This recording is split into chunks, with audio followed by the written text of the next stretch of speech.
Well, hello. My Oh, name's Travis, and this is Bestie Approved. I'm here with my new friend Wade Belair. Belair. Yes, Belair. Beautiful. My new friend Wade, who wants to get into podcasting and kind of like we're gonna see where the vibe takes us. I think this is gonna be really cool. Wade's a really cool guy, and I can't wait to get to know him a little bit better. So, Wade, I'm gonna let you introduce yourself.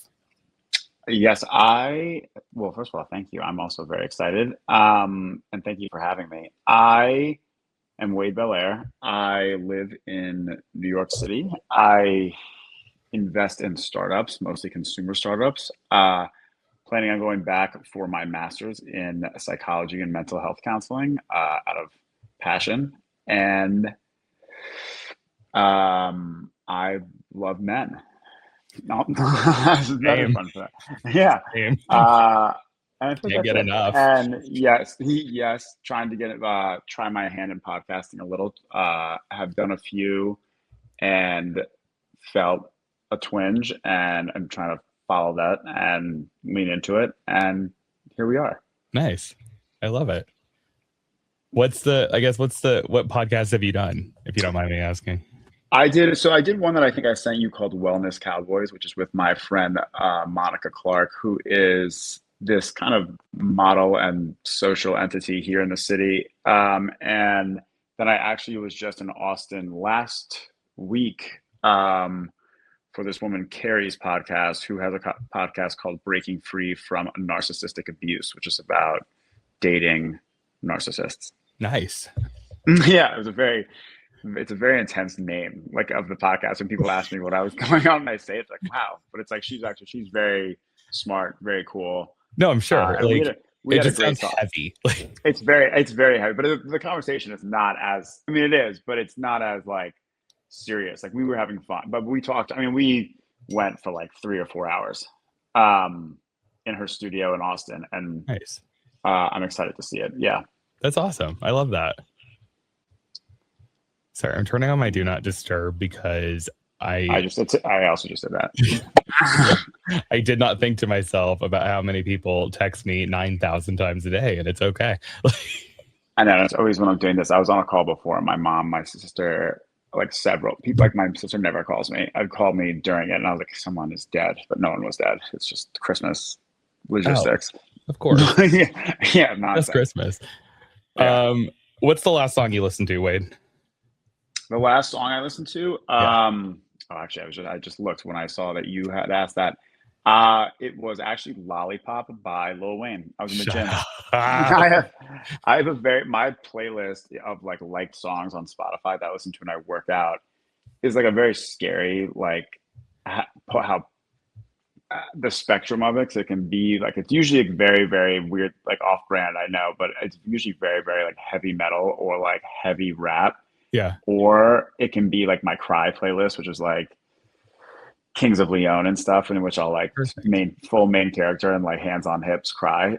Or it will be like something like that, like throwback 2000s, late 90s, like that, like Lollipop by Lil Wayne, I love that. which I know it's like all of those things. And like, it's very, but like when I put it on and people can hear it, they're like, you seem like a psychotic person. Like, it's No, manic playlist. I don't think it's manic. I grew up listening to like Trina and Missy Elliott and like Little I Kim, do love that. and you couldn't tell me anything when I was in like 8th grade, like listening to I like am. deep Trina. Like, it's fine. I know. We took on different personalities, and we were like these little white kids in middle school with like, our little Nike dunks, and like listening to those songs, and I would like embody that. I'd be like, yeah, like, this is me. Lil Wayne is. I can Yeah, relate. I can relate to all of his lyrics. I'm the Diamond Princess. Why not? Yeah, yeah. Nice. My last song was Good Boy by Z Machine. He's like, I'm really, really into his stuff right now. I don't know who that is. It's uh a gay guy out of, like, I think he was originally from like Michigan or something, and then he moved to Los Oh, Angeles, and he like just does really good music. Like, you need to look him up. It's ZEE Machine. He's really good. CE Machine. Love him. Uh, Oh yeah, he looks like he's gay from Michigan who moved to Los Angeles. Yeah. Yeah, This he is fits the gross. vibe. See, I know this is like okay. I have this now noted. Nice. This is a grungy vibe, but I could like this. I like everything. There's no Some of music I it's dislike. it's a little grungy, but like some of it's also like very poppy, very like the Good Boy song is like very, very like 2012 pop. It's very good. I like that. I also that he reminds me. I mean, of these like gay pop. What I feel like we're not. There was like a boom for a while, like Troye Sivan and people like that, and then Mhm. there's been like a lull. Like I haven't heard a thing from him. Like even on social media, like I haven't seen Really? or heard from him or anyone like him. I was just listening to him with Dua Lipa because I think he did a remix Oh, of never mind Physical. then. I think no, like that's the only thing I've heard from him in probably It's 2 years pretty though. Like it's okay, cool. Okay. Well, but yeah. I don't dabble in. I mean, like same with like even just like gay adjacent, like Charlie XCX, and like I just like I don't know. There's no reason. It's not because it's like I'm like I don't want to listen to gay music. It's more like it just doesn't do it. It doesn't tickle me. Like it doesn't do it for me. But I'm not against it. People will play it at like like when we're all together and whatnot. And like I don't like I'm not like turn this off. But it's just like in my own time, I haven't really gotten into it. I should try a little more. it's fun. It's do you know what I feel like right now? God, what's the clip of it's Tyra Banks going, get the fag off my TV screen? I feel Yeah, like I know. Well, like whenever I say that, like my friends are like, "You're a self-loathing gay," and I'm like, "I'm I not. I just, I I get just that all the don't." time. It's fine. Yeah, I I get it swear all to the God, it's time. fine. I know people like my one friend was like, "I feel like you go to rallies that are like the Methodist church rallies." I because he thinks because I say these things where I'm like I don't like it. He'll like send me a song or like someone's post and I'll be like fuck them, I don't like that, and he's like come on. I just don't. I don't know. It doesn't do it for me. It's But I'll give it okay. a try. I'll give Z. I've never heard, so I have to give it a fair shot. Give him a fair shot. I think you'll like him. I will. Okay. Um, have you ever played We're Not Really Strangers? No, but I saw. I let me click on it. I saw this link and I like the thought of it. Let me click it. Okay. Cute. So it's like okay, so it's kind of like Cards Against Humanity. Like it's like a card. Like you Kind know what of. I'm saying? Like Yeah. yeah. Okay. Okay. I'm just gonna pick a random one on here. And Okay. it's like questions for like meaningful connection. Okay, let's do this one. I actually really like this one. Who inspires you and in what ways are you like this person? Ooh, that is a hard one. Um, hmm. Who inspires me?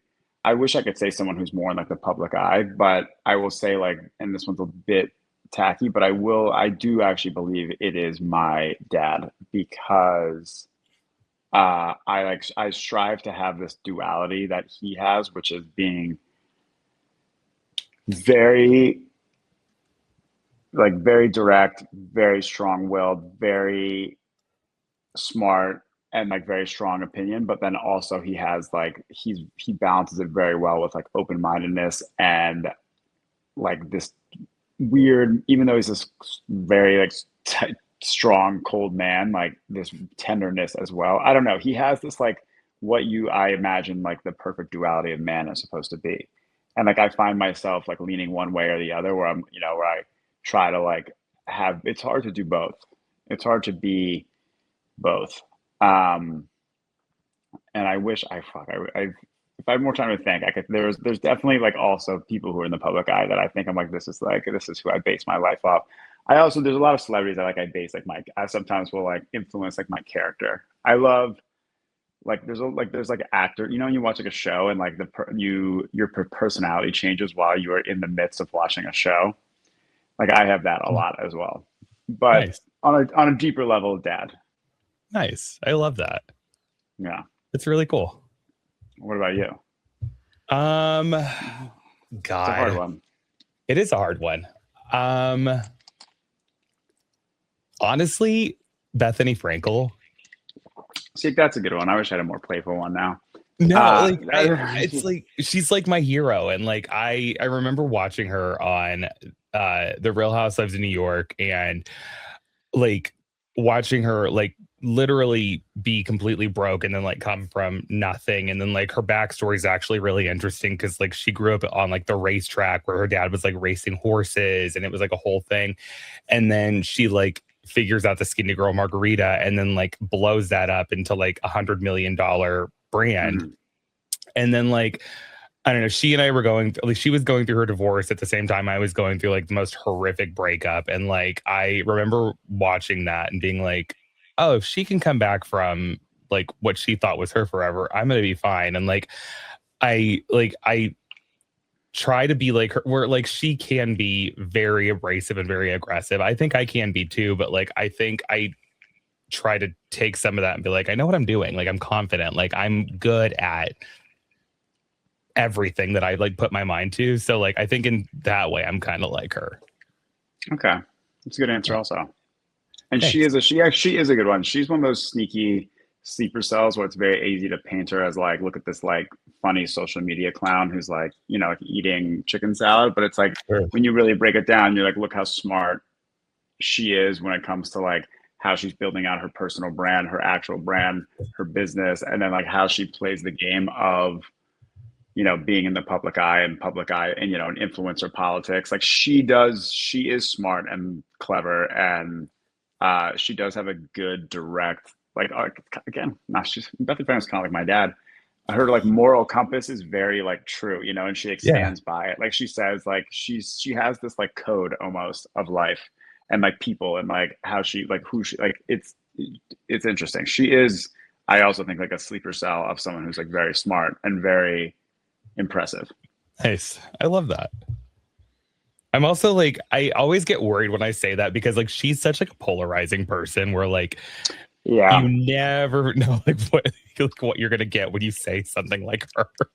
I know, but I also like don't. I feel like she has like I feel like she is polarizing, but like for not really like what has she really done or said that's like that controversial? You know, like it is people like, hate on her for like very like silly, stupid Trivial shit. stuff. Yeah, so it's Yeah. never like she's never actually like I've never heard of anything like where it's like, oh my god, damn, like you know she crossed the line. It's always Yeah. like it's usually like she's too direct, which is a good thing, and like Right. it is going to ruffle a lot of feathers. But it's like when you call someone or something out, like there's always backlash, and Yeah. she's good at that. Yeah. I All don't right, know. she's a good Like one. and if I can ever get famous for eating chicken salad, God bless. I know. She's got a good system too. Yeah. Um, do you want to do some rapid fire this or that before we jump into complaining in your story? Yeah. Nice. Okay. Would you rather always feel understood or always feel appreciated? Appreciated. Okay. Would you rather be recognized for your intelligence or for your kindness? Kindness. Would you rather know when or how you're going to die? Whew. How? Okay. When Interesting. is I know when is scary. How it leaves a little still up to like I don't know. Like I don't know when this is going to happen. I, I don't like an exact date. There's because you can. I saw something about this recently where you can you can like there are companies now that like want to like genome map you that can show you like if you're gonna have like if you're gonna have Alzheimer's, it can tell you like definitively like if this gene is gonna come up in you, and it's like I don't want to know that now because like really? it would be in like 30. There's no prevention. Like there's nothing you can do. So it's like if you're gonna have Alzheimer's, like they're basically just telling you, and you can prepare like lifestyle wise, like and like as you have children and whatnot, be like just so you guys know, and if at some point I'm gonna not, you know, whatever, but you can't do anything. So it's like if you can't do anything about it, it's like it's so sad. It would just ruin your now. It would ruin the whole journey up until that point, and you're gonna find out anyway. And it's gonna hit Fair. us. It's gonna hit us hard no matter what. Someone told me that the other night, and I thought about it for a while. And the death one is Interesting. like if you know when you're gonna die, it'll change how you live now. Which maybe it could in a good way. There's an argument for both, but like I don't know. They tell you you're gonna. I don't know. I'd rather just know how. And I'm hoping the how is like not crazy. Interesting. Okay. I know it's I'll loaded. let It's you have deep. that. No, like I think I'm the Yeah. exact opposite where like I'd want to know exactly when and like I don't care because I don't know that I care how. And like I think Yeah. like figure out like just how to like you just gotta live life up until that point. And I think that's kind of a lesson of like, oh, do that anyway. But like I think if I knew Well, like I don't yeah. care how I'm gonna die. Like because I know it's gonna be like I'm gonna fight with someone and I'm gonna get like my head blown off or something stupid that Well, I it's say. just, Like, I I was gonna know say, that. I think also like my ego was like, if I know how, I can like beat it. Like, you know, if it's like you're gonna get like hit by a car, like I will like always actively avoid being near traffic. You know, like I could like beat it. But I was like, think that's more of like my nerd answer. Like I was like Fair. thinking that Okay. internally. But yeah. Would you rather know what the happiest day of your life is going to be or the worst day of your life is going to be? Fuck. I feel like I already know what my worst day of my life is going to be, so I'd rather hear happiest because then I have something to look forward to. Okay. And then last one, would you rather fight 100 duck-sized elephants or one elephant-sized duck? 100 duck-sized elephants. Okay. I think I can handle that. I think I'm this. I don't know what I'm Yeah. going to do with an elephant-sized duck. No. Yeah, I could do the former. I can handle those little guys. Yeah. What do you have to complain about right now? Well, I don't know how much you can relate to this, but it's a very like I mean, it actually is in every city, but my big complaint in New York as of late um, is not just slow walkers, but it is like reckless, inconsiderate walkers who like stop in the middle, not even to do anything, like just stop and kind of like mosey. And it's like always tourists, always like Italian. It's always like people who are from like leisure places where you are supposed to like stop and like smell the roses and like take things in. Where it's like for us, we're like, I literally am gonna die in 20 seconds if you don't move. Yeah. And like so I've been getting really worked up where I've started to get like audible, which is I'm trying to correct myself where like I'll be like, come on, like or I'll be like, how's your walking? And like I have my AirPods in and I kind of forget that I'm actually like it's like intrusive thoughts. Oh, But people who it's gotten people who bad for don't me walk well, recently. Yeah. I know. And here it's like, especially this time of year when there are hordes of people for Christmas, like, you know, like the tree like New York and the Christmas time is like just such a thing. And like, um, there is an influx and then you're also kind of like pissed because you're like, well, trekking through snow and you're cold. So you're like even more irritable. And Mhm. then like, so it's just like a bad combination. I've been like, I almost can't go outside. Like I can't, it's too much. I was I've been restraining. No, I'm like I was at the mall literally last week, and like it gets there's this one mall in Indy on the north side where it's like it's the wealthy mall, and it is just families who have never been to a mall before a day in their Yeah. life, and it's like I was coming out of I think it was Nordstrom's or something, and like this family just stops like dead in front of me, and like I just walk right into him, and I was like, why would you stop? Like why would you stop? And this woman was like. Like just like taken aback, and I was like, you have to exist like within the context of other people. I cannot understand like what you're talking about is infuriating to me. It's the stoppers too. And it's also like the arrogance that they're always arrogant. Like they always like stop and like it's like their spot and they stand and then and then you have just horrible thoughts. Like then I mutter I like I mean that's when I sort of think about things like how you're gonna die. Like I was like, I'm gonna fucking this is this is a moment. I have bloodlust moments and it's just like so bad. But it's actually something I'm seeing a lot more Oh yeah. across like TikTok and stuff where I'm seeing other people who are like, so it's interesting. It's like, so do you think these people are just so unself-aware they don't like see this or like acknowledge how are they so comfortable with it? I just don't I get how there's people who are like who act like this, but I don't know if that's like anything. I have to think that like the problem is like they in their minds are the only people like they're the main character in their story. Like it's because I think the thing for me is like when I'm walking, like it is a straight shot to wherever I'm Yeah. going, and like the people that will like just like it's this like I'm gonna go in a zigzag pattern, and I'm gonna just like I'm gonna go 2 miles an hour, and I'm gonna do my thing because like I am the only person in this space, and like that is insane to me.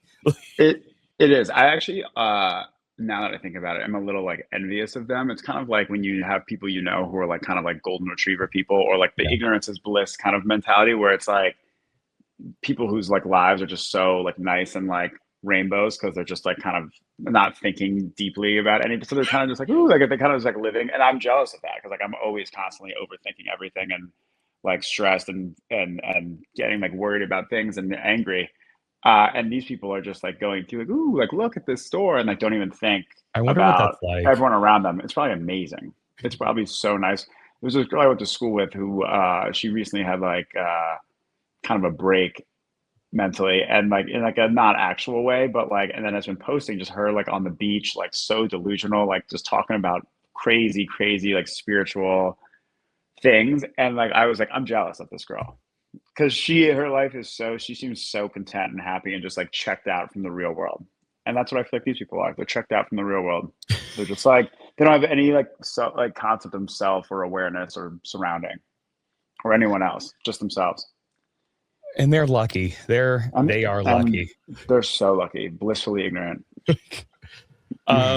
I'm complaining today about people that like can't help but be the absolute worst people on God's green earth at the gym. Like I've said something similar to this before, but like it has gotten exponentially worse like in the past couple of weeks where like Lifetime Fitness where I work out, like there is like we have like 3 in Indy and then one of them is shut down for like it's being rebuilt or something. So there's an influx of people who like at the gym will spread all of their stuff out across like the entire bench and will go into the sauna where they can't help but let people know what their political affiliations are. And it's like this whole thing of like not being able to, and I think it's kind of the same idea where it's like, I'm the main character. I'm on this bench and no one else is like existing here at the busiest time on God's green earth at the gym. And that's my like personal hell. I think that one I get to, and I think that could be a whole like conversation in itself of just like the different types of gym people. Yeah. Like there are a lot, and there is like the selfish. A big one is like in one shape or form, like the selfish gym goer, and like who like struts around and like their space, like every space is just kind of like their space. I've had some recently where like I go up to like a machine, like, and they're not near it. They're like doing something else, but like I'm supposed to know that they were also using this, and they'll come over and instead of being like, "Sorry, I'm on this," like I've had someone recently who's like, "No, like, and I was like, whoa, again, seeing red moment, and like shooing me away and like no, and like putting their shit everywhere and like taking over a whole, I don't know. And the sauna one is that's a whole category in itself of people who are just like blasting their phones on speaker. Like I don't bring my phone into the sauna. Like it's my time to not have it and like just deep thought. And people do that. People are just fucking gross in there. I had some guy come in the other day who's like hawking. He came in just no self-awareness, like so just taking up so much room, like rubbing up against you when he's so sweaty and like spitting on the ground and like hacking up and just like being gross. And it's just like, come on, like you have to know that this is like there's some etiquette in here, and like you can't just like come in here and ruin my day. You would think, but like no, they don't. And like it kind of makes me miss like 2012 gym culture. Like as problematic as some of that was, like I do miss like that mindset that everyone seemed to be in. And like I don't know what changed it, but like I want to bring some of that back. I don't know. Yeah. I agree. And gyms have gotten a lot, and it's almost like exhausting. But I know you're talking about like the gym culture. My favorite gym is this like really gritty gym down in New Jersey where like we have a beach house, and it's kind of far away. It's like off the beaten path, but it's like all just like meathead, like firemen and cops, like for obvious reasons. I love it there, but like also like I know, but like my kind of place. It's just like so no bullshit. Like no one's talking. Yeah. No one talks. Like everyone is just like in doing their own thing, headphones in, like locked in. No lingering on phones. That's taking up like machines. People are like sitting on something and they're just on their phone, and you're like, I want to can I please work out on this? Like you've been on your phone for 20 minutes. I've just seen you sitting here. And then the sauna with those guys is also very fun. But I have to like lie in there about what I do for work because they're all just like, yeah, I'm a cop, and I'll just kind of allude to the fact that I'm a cop maybe too. And like they're spitting on the ground, and I'll start spitting on the ground. I'm like, I have to fit in there. I love that. This is like, yeah, that's like somewhere like I'm just like I have to conform. It's okay. It's yeah, I want these guys to like me, possibly love me. I would love that love story. Like, It's a that good, sounds beautiful. it's a good gym. You would like this gym a lot. Okay. We will be right back with Wade's full story right after this.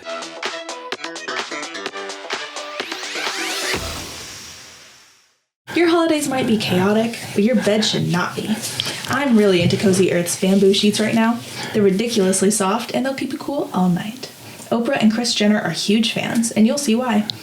You get a 100-night sleep trial and a 10-year warranty, so you really can't go wrong. Dear listener, right now you all get 41% off of anything on the website. Just go to CozyEarth.com and use the code BESTIE at checkout. That's CozyEarth.com, code BESTIE. And if you get a survey, make sure you say you heard about Cozy Earth on Bestie Approved. When you use your code, you support the pod. Thanks. Okay, besties, I found your new favorite shirt. Hypernatural makes incredibly comfortable polos and tees that are made better by nature, and they're made with jadestone fibers to help keep you cool. They were called the best men's polo shirts of 2024 by Men's Journal, and you can grab yours now at hypernaturalstyle.com. Use code BESTIE at checkout for an exclusive 20% off of anything on the site. That's hypernaturalstyle.com, code BESTIE.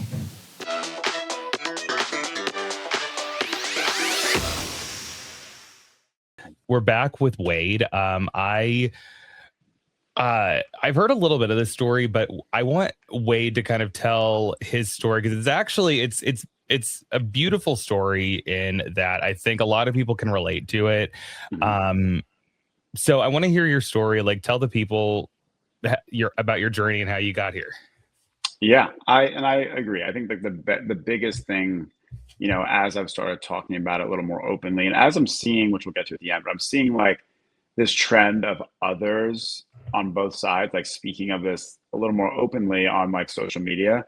The feedback has kind of been like most people like reaching out, being like, "Holy shit!" Like I literally have a identical story to this. But I can kind of start from like the origin of, you know, I had a very hard time coming to terms with the fact that I was gay and coming out of the closet, and grew up in a very like, you know, waspy, almost like TV show-esque town of like, you know, like boys are being boys and playing football and lacrosse, and everyone's, you know, chasing girls and going to house parties, and it's like this, you know, it's like Riverdale almost, and like, and I had a hard time coming to terms that I always kind of, you know, I obviously people always ask this, like, did you know you were gay? And I always had this, obviously, you know, in the back of your mind, like, I'm attracted to these boys, you know, XYZ, but like I wasn't thinking in terms of gay or straight. And I think the conversation really wasn't even prevalent, even though I was obviously really young at the time. But like, I don't think most people were talking that openly or freely about it in general. But then I went, so I was always dating girls through high school, college, and I was just horrible. And I was just, I think when you are repressing anything, you have almost like cancer in your brain, or it's like a poison, and you are just a horrible person to everyone. Like I was a horrible friend. I was lying a lot to everyone. I was treating my friends horribly. I would date these girls and love bomb them and drag them through everything, and just to get like validation from my ego of getting them to say they love me, and then I would fully discard and move on and just feed this like empty void in me. Always knowing like in the back of my mind what I wanted and what I was, you know, but I never really could put a word or a reason to anything. And I had always kind of planned, like I was like, all right, you're just going to marry a woman one day and you'll cheat on her with men. That's like, maybe that's your plan of action, which was like a sick thought for like a 14-year-old, you know, to already be planning. Like that's how life's going to be for you. And then I came to, you know, it came out of, and there's instances of like one of my best friends who I'm actually seeing tonight, I'm officiating his wedding and he's asking me tonight, but he was dating this girl, and this is just a good kind of insight of like what it feels like and what you're thinking, how your brain is working in this situation. But like I, just for like my own ego and validation, I think then, you know, started reaching out to this girl and wanted to get her to fall in love with me while she's dating my best friend. And she did. And he called me one day and said, he was like, "What the fuck are you doing? This is not you. This is not Wade. And if you have something you want to tell us. If not, like, don't talk to me till you figure whatever's going on with you out. So he kind of knew, he was alluding to it. So it's like Sure. people kind of know what that behavior is. And it's like very ironic. It's like the guy who's chasing girls happens to always be the one who's, the closeted gay guy. So then I came to the city and I slowly started coming out to my friends, and they were amazing. And like, they're my best friends from growing up, and they were so excited about it and like loved it. And my biggest fear was always to be treated like differently. And I didn't want to lose that we have this like very unfiltered, no holds barred like humor with each other where we like really come at each other hard. And I was like, I don't want anyone to like not now have to feel like they have to walk around eggshells with me because I have this, this thing, and I don't want to feel like I'm not one of the guys. And it didn't. They immediately jumped in and they were like, hey, you little homo. And they were like trying to, and asked me, they want to hear about every escapade and everything. So it was great. And then once that happened, it was like everything changed. I was able to drop these horrible character traits and like move into life.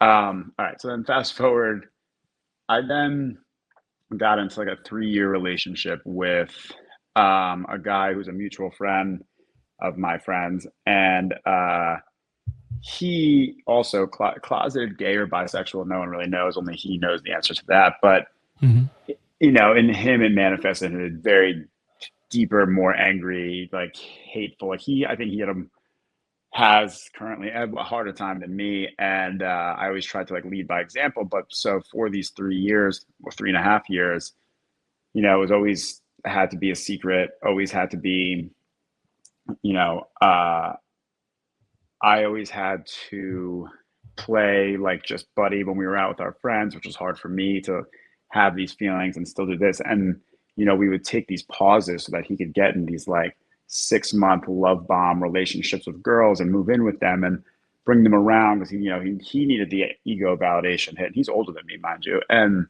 he would get mad at me if I would get upset or jealous or whatever, even though while he's dating them, he's texting me and calling me every day. And I was, my therapist and I and other people always like deduce that like I was actually maybe the first person ever he was able to like have a connection with and be honest with. While as for these girls, it was like they're not people to him. They were all like trophies, ego hit, validation hit.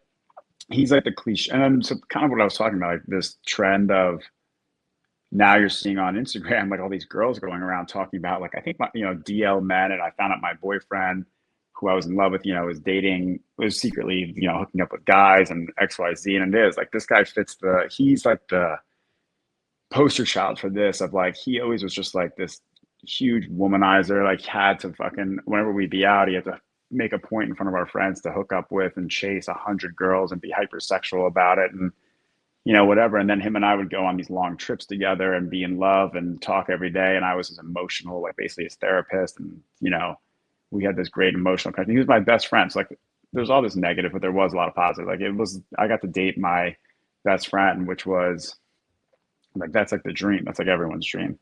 Sure. And it's the harder thing is, I think when you are in love with someone and they love you or say they love you, and I think he did love, you can feel what's real and what's not. And then the reason you can't be together isn't because of fundamental reasons, like you're not attracted to each other or you fight all the time or whatever that may be, but it's because of, fear and ego and all this bullshit and masculinity and all this, and that's really hard. It's a hard pill to swallow. It's like, that's a very sad reason to not be able to be together. If it was, something again, fundamental, like you fight all the time or you're not attracted to each other, that makes sense. You're able to like, be like, okay, we tried, but this doesn't work. But it's like, it does work. It did work. It's just, you won't, you don't have the balls to take it to the next level.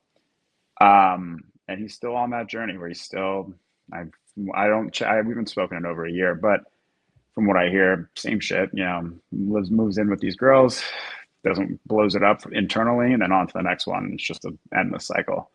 And that's his path, his journey. But yeah, but it was hard and it changed me a lot because I was like unrecognizable. I love and I'm a romantic and like I put everything into that. And I was like, so I was so horrible in that stage also because I was just like neglecting my friends and work and life. And my mom called me one day and was crying and she said, you're at dinner with your dad and I, but it's not my son because I'm either sitting there stewing, thinking about, what did I do wrong? Why is he not texting me back? Why is he not talking to me? Or I'm, sitting there on my phone, strategizing the next text, walking on eggshells, making sure I don't anger him or trigger, get him mad at me. And she was like, she basically thought, she said I lost my light and I just wasn't her son anymore. And it wasn't, like, I was not me. And my friends, I was unrecognizable physically and mentally. And then, like, finally, it's one of those things that you have to go through it to get through it. Everyone can tell you, like, that whole time, everyone's like, you got to stop this. This is fucked up. And this is not good for you. And this is not good in general. And he's sick. And like, because sexuality aside, like, he's just not a good person at his core. Sure. Like there is good in there. And I did see the good. And it's one of those things where you fall in love with someone's potential where you're like, I always said, like, the real person in there is the one who would hold my hand in my room and cry in my arms and, but he was just like a broken boy from a broken home. And like, but it's still, so it's not an excuse. Cause like, if you're going to be cruel to people, like, it doesn't really matter what your origin story is. Like, you're still being cruel to people. So, and better. Oh, totally. He knows better. But from that, it brought me kind of here where it's like new chapter, and it's officially kind of started in the past 6 months. And because that's when I really kind of put a nail in it. And it's been interesting, but it put a perspective on me too with dating and gay dating. And also, like, I look back at what I was like in the closet and I think, like, holy shit, like, it's like, I can't imagine going through that at this stage of life, like other people. And then I talk to other people who have similar things with, like, everyone kind of had a closeted love. And it's torturous and it's crazy. And then there's pernicious kind of evil ones like him who like date all these girls in the city. And I've had girlfriends who have like dated guys, and then this came out where they're like, holy shit, he was like, I found out he's fucking guys. Like, it's like, yeah, like it's just bizarre, but it's becoming more mainstream talked about now. But it definitely shaped a big part of my character. Sure. And I think I'm now actually taking it as a gift where, like, emotionally, I feel so superior to how I was 2 years ago. And I think that's why, I've always been kind of the EQ person that my friends come to for advice, a lot of relationship advice, whatever. But like, even in that situation, they're like, you give such great advice, but like, you're such a fucking hypocrite. You take none of it. And then I think now it's even like, I'm now better at doing that because I can have so much to base it. I have so much to pull from. Like, I've seen kind of the rock bottom, the worst of it, sure, and like the manipulation and the gaslighting and all the buzzwords. But yeah, and it was tough and it was really hard, and I had a really hard time with it. And I only now feel kind of grounded in it and like stronger from it. But it takes a minute. I'm sure. It's 4 years of my life now. If we're talking about the whole kind of cycle to where I am now, it's about that, and it's a lot of time. Yeah. So I guess what's the most valuable lesson you learned from the worst of it? I think there's a lot. I think a big one, which is the theme afterwards, and when I look back, what I kick myself for is like, you have, like, if you don't have, like, you have to have self-respect. Like, I look back at that, and it's almost like when you see one of your friends who's like so desperately chasing someone, and that person keeps rejecting them or doing whatever, hurting them, and then they keep coming back, and you're just like, it's pathetic. And then you see yourself do it in hindsight, you're like, fuck, I was so pathetic. Like, you do have to look through like the lens. Also listen to your friends when they advise you, because like, it is so important. They're like third party perspective of people who like trust, who love you. Like, you can nip these things in the bud so much earlier, because like, love is addicting. Like, we all want love. We all want love. We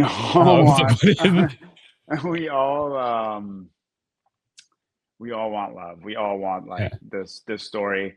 And then lust is a dangerous drug too. And it, like, if you really when if I lust after someone strong enough, like, I can get so delusional that I let them get away with anything, free pass or anything. It's been a big thing with my therapist. It talks about it, where she's like, him and I had the love, and it filled like this like fantasy of like, I have this love with this guy, but like, then there's these few pieces that are big pieces, but I was minimizing them, being like, yeah, well, because he always said like, in a few years I'll come out. I was like, in a few years he'll come out, and maybe if I'm good enough now, I can expedite that process. That was like always my little hope. Right. But the lust part is nothing to gloss over. And I say this to my girls all the time, because they're like, oh, he's so fucking hot. Like, when they are, obsessed with a guy, and it's like, you overlook a lot. And it's crazy. It is crazy. It is. And there's a whole theory of like, men, you can get a control of like your lust and like sex drive. Like, you master life, because it's like it can steer you in so many ways and skew your vision. And then I think my other one is never chase. Never chase. Like, I just think chase, it's just like, you can't. It's always a bad sign. If you have to chase, so it's already not it. It's not meant for you. What's meant for you will come to you. And also self-love and comfortable being alone. Like, I have friends who can't be alone, and any aspect that they just can't. You can't sit alone with your thoughts or yourself, and that is a form of not loving yourself. And I think that's a big thing. Like, I'm so comfortable just like I can go, like, being alone. Like, I don't need to always fill the void of, and that's what he would do. Like, it's like, don't be like the other person. Like, he, couldn't be alone. So he doesn't have to fill the void by dating another person and dating another person and dating another person just to have something all the time. But like, if you can't be alone, like, it's sad. Like, you're doomed. Sure. So it's a lot of takeaways, but no, it's perfect. There were a lot of lessons. So let's say you met a wizard who could like send you back to do it all over again. Like, what's the first thing you would do differently, if anything? I think the first thing I would do differently is the whole time I buried what I was thinking and what I really wanted and my needs. And I prioritized just like making it last another day and making it last another day. And like, hope. You hold on to hope and you keep kicking it down. You keep just being like, I don't want to anger this person or ruin this now. So I'm not going to speak how I feel or say what I feel. And it's like, you just have to communication and like full transparency right out the gate is so key. And Bethany Frankel's new dating app shoot, the whole thing is supposed to be direct. Like, you communicate immediately.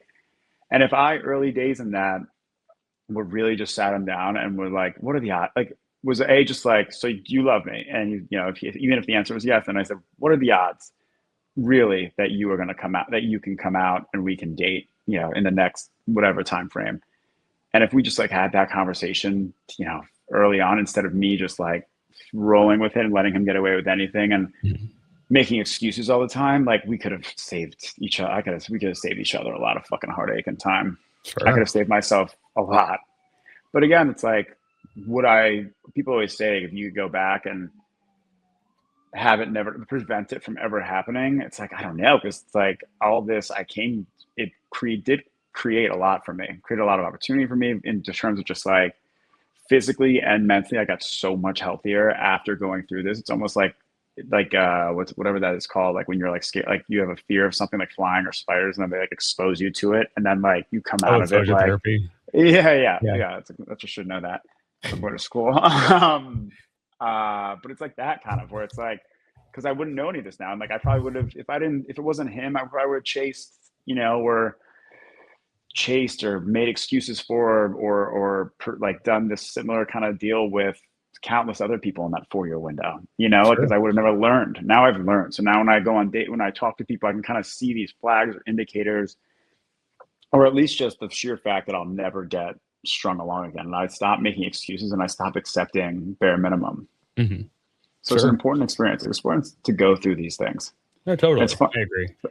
Early days, my mom even said, like, she was, it was interesting because I'd never listened to her during this process, which obviously it's classic. Like, mom knows best. She tells you and you're like, oh yeah.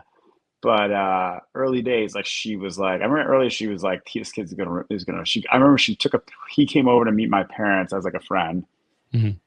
And he was like, asked my mom, like, can you take a picture of us, like me and him on the couch? And like, she's asking, and she did. And right after he had his arm around me and was like smiling and doing all this. And she afterwards, I remember she just went, oh God. She went, oh boy. And she kind of sidebarred me and she was just like, this one, she was like, she was like, this one's going to push you to take you to your limits. And like, and she was right. And like, literally that's month 1 of 4-year journey. So like, she was right. And then she then towards the end was like, when someone was like, what do you like, how do you feel about it? Like, we're all openly talking about it around a counter.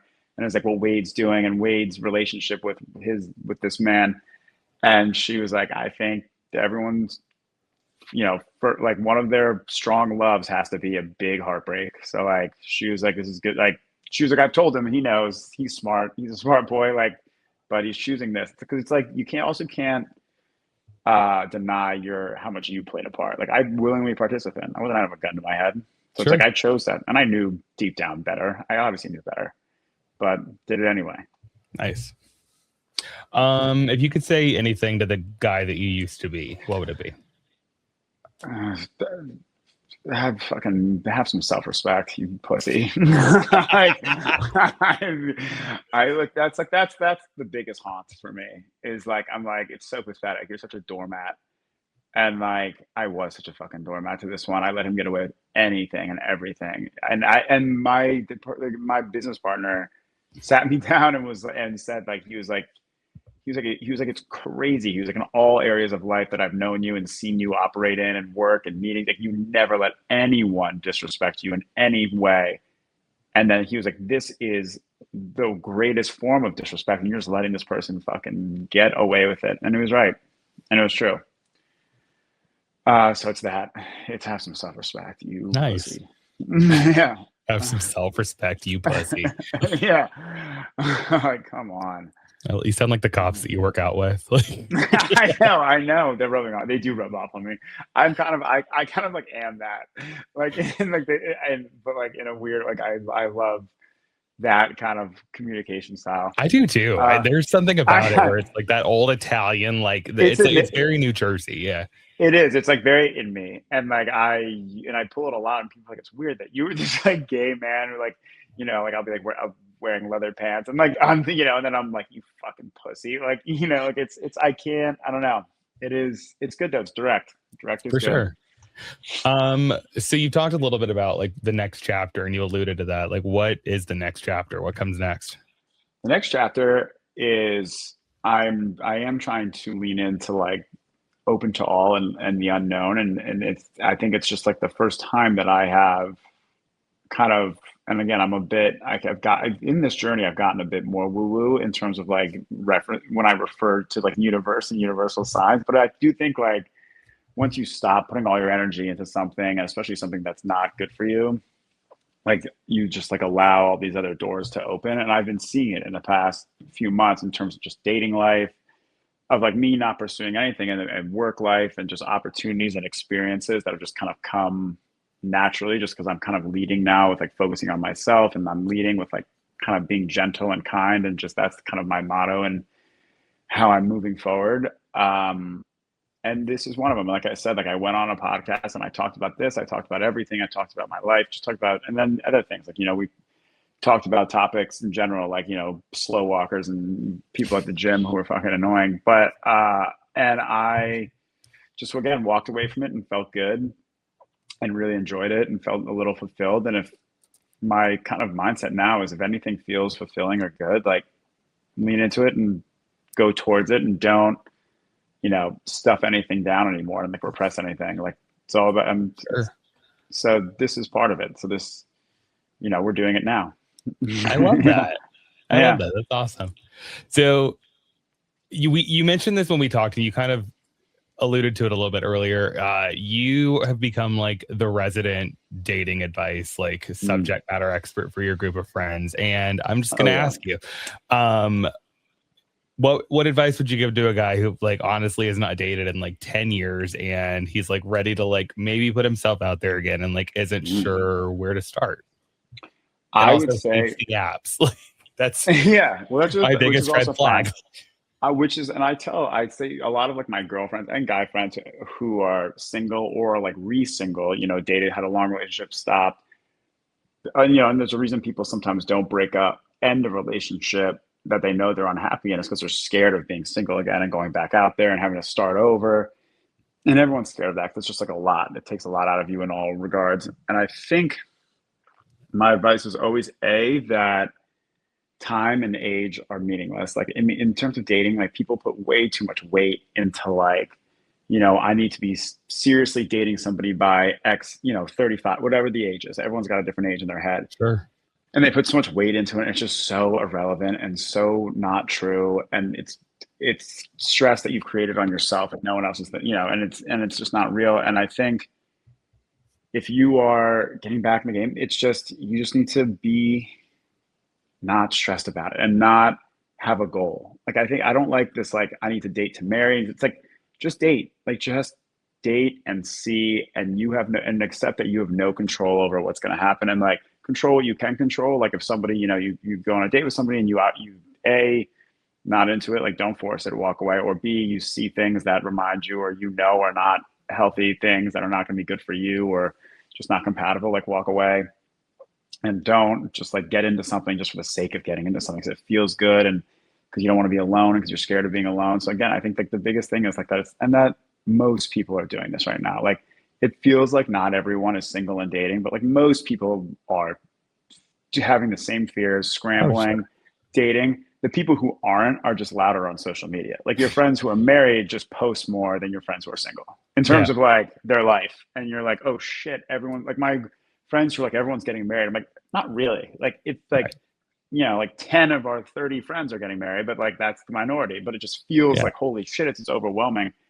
And there is no magic clock in the sky that has like a timeline that you have to stick to. And there is no, people date through their 30s and 40s and 50s, and people date and break up after 7-year relationships. People get divorced. Like there's obviously you don't want divorce, but you just don't know. And you do it. It's not that serious. It's kind of how I've started to look at it. And it's not so systematic. And like, I don't like the apps either. And I tell people like, I think the apps are useful in some regard. Cause like if you're in a city and like, there's someone that maybe your circles would have like not ever overlapped with, but they're somebody that like does have mutuals or like you should theoretically know, maybe they went to a similar school as you or like from a place and it's like you guys wouldn't, you are maybe a good match, but like maybe just for whatever social reasons, you're just not going to be in the same room. Most likely, like it's good. It's like good because you do get to meet the odd person. And you're like, shit, like we should have met organically, but luckily we had this app. And it's also just good to get like exercise and repetition and like go on a date here and there, even if it's a bad date. Bad dates are good, I think. It's like it's just data. But it's also, I think, not good to get in that mindset of like dating systematically and being like, all right, I'm going to use the apps. I'm going to go on 2 dates a week. And if I don't go on this many dates a week, I feel counterproductive and I'm worsening my odds of finding someone. Because then you're just looking for like a candidate. You're not looking for like love or like a partner. You're just like a real partner, like a soul partner. You're in that regard, you're looking for like a business partner. You're like really looking for a candidate. You're like he's got a good job. He's from a good family, went to a good school, as if those should be your priority. Mm-hmm. And then you're like, and we get along good enough. And like, he's funny enough and we have enough fun, but it's like, that's not a love. That's not what we want. That's not love. That's just like finding something that fits, that works. So it's like, I think, yes, I get not loving the apps, but I think if you approach the apps in a less systematic way and kind of just casual and not so serious and look, but you don't have to like look every day. And you think of it as like, if I don't do the apps and schedule dates, like I'm falling behind. And just remembering that there is no timeline or plan. Like it's just, I gotta just ride it out and see. You hear a lot of stories all the time of people falling in love, and it's like, there's every shape possible, people it's rarely like I went on 7 Hinge dates a week every week and then I found Jeff, it's like and if that is what you want, like you can do that, but it's just like that's not what I think is true and genuine, like and just putting yourself out there, like go focus on yourself, go out with your friends. Like I told you the doors have been opening. I've just been going out like now and like reaching out to new friends and old friends and trying to like foster new relationships that are friend relationships and like find meaning there and like love there. And then we go to these, we go to some event or some party or some restaurant or some bar. And then like I bump into some random person and we start talking and then like we go on a date and like kind of like each other. And it's like, all right, well, this could happen over and over in different ways with different people. Like you just have to kind of open yourself up to it. Nice. And lean in. And just like, remember, it's not that serious. Don't get stressed. That's good advice. I like that. Thank you. That's a lot. Tell the people where they can find you. Tell the besties where you're at, where they can find you, where they can follow you. Really just primarily Instagram. My Instagram is @GeorgeW.Belair. But yeah, and then hopefully just on more podcasts soon. Do you want to come back on here? Like, I would love to come back on here. Okay. Yeah. the barrier to entry is like, I'm gonna make you watch an episode of The Real Housewives and we're gonna talk about it. We're gonna unpack it. But I'm fine with that, actually. I'm open to that. I've been trying to like get into things that I've been missing because I'm having some FOMO on those types of things where I'm like, there's no reason I shouldn't be up to date and like know about that, because I enjoy that. And I'd like to watch the older stuff with Bethany Frankel. okay. Now that I like her now, like I'd like to see what she was like, because I never knew her in that context. And I think I'll use that to like figure out what we're gonna watch. Yeah. All right, just tell me. Cool. Well, friends, from Indy to Manhattan to wherever you are, we love you. Thank you for listening. Thank you for being here. Share us with your messiest friend, rate and review us, and we'll see you soon. See you soon. Thank you so much. Thank you.